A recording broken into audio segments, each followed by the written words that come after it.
Hey, podcast listeners. Today's episode is called The Balance of Bonding. And before we get to that, real quick, I'm going to do my shameless plug. As always, please subscribe to this podcast if you have not already. Please subscribe to my YouTube channel as well and share this with a friend and leave me a wonderful review. Okay, here we go. The balance of bonding. The ultimate goal of mental health is what is called integration. One way to describe integration is a type of internal unity where there are no splits or fissures within us that divide our heart, our mind, or our soul, so that we are sound through and through, solid, whole, and consistent. Now, this takes intentional work to both achieve and to maintain. And the greatest threat to our internal unity is when we bond to another person who themselves is disintegrated.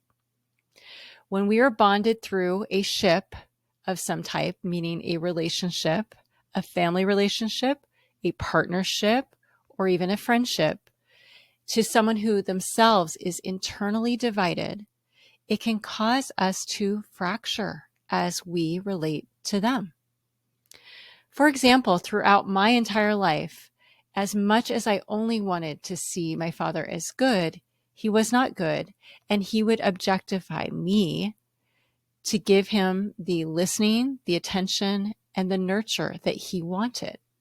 When I continued to cling to the belief that he was good and overlooked all these truths, staying in relationship with him, it caused me to develop a rift within me. This dynamic caused my young self, little Bronwyn, to be at odds with my adult self, who was choosing to nurture her father instead of her little self. And for 30 years, I suffered insomnia as a result. In order to maintain my connection with my father, I had to lose a part of me. He made it very clear that he did not want to hear much about my life or my thoughts. And I was only welcome to speak about the very few things that he thought were interesting. To this day, my podcast listeners know much more about me than my own father, who consistently refused to listen to me. I also recall a similar dynamic with ex-boyfriends who were controlling and judgmental. And I remember, and maybe you can relate to this, I remember after breaking up with a few boyfriends, I'd feel this tremendous sense of relief and expansiveness, like a part of me was restored, which is actually exactly what happened because I had to suppress a part of me in order to maintain the relationship with them. It was like coming to the surface after having been submerged underwater for a long time when I finally broke up. The trick to maintain our internal unity while uniting with others isn't easy, and we need to be extremely cautious about who we allow into our inner circle. With some people, like my past boyfriends and my father, uniting with them would cause me to lose my own integrity altogether.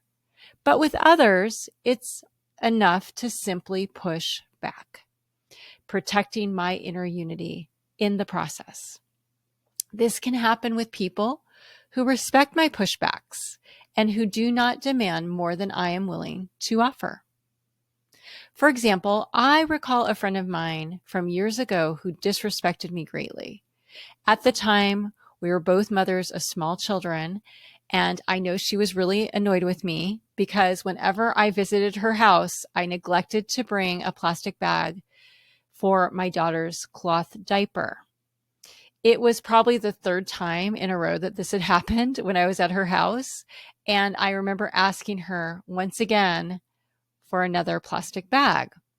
And she responded by rolling her eyes and then getting up to retrieve for me a plastic bag. I felt very hurt and very ashamed when she did this. At that time, I didn't know how to respond. So I didn't. And our friendship died a slow death as I assumed she no longer valued me, which probably wasn't actually true.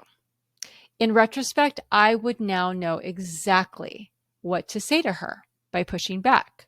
If it were to happen today, I would say, Rose, I see how annoyed that you are with me right now because I once again neglected to bring my own plastic bag, and I don't blame you. However, it is humiliating when you communicate that by rolling your eyes, and I'm going to ask you to please use your words and tell me when you're annoyed from here on out. I know that Rose initially probably would have been very shocked if I had responded this way, but I do believe that she would have bended and would have respected my pushback, and we could have saved our friendship. The litmus test to determine who a safe person is someone who is willing to bend when we push back.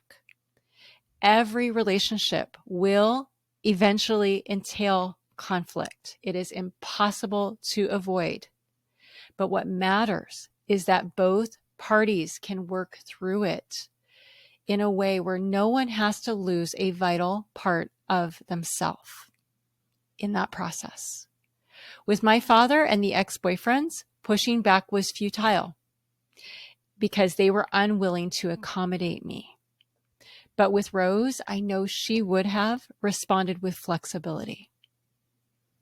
In a committed partnership, both parties will need to learn to use their words, push back, and bend in response to the other.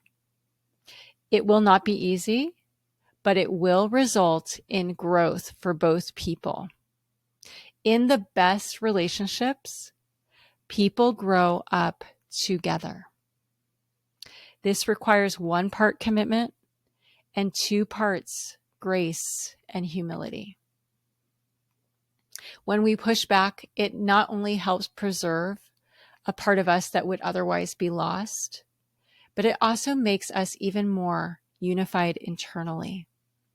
Just like exercising latent muscle tissue, respectfully pushing back on others grows us in new ways and becomes more natural each and every time we do it.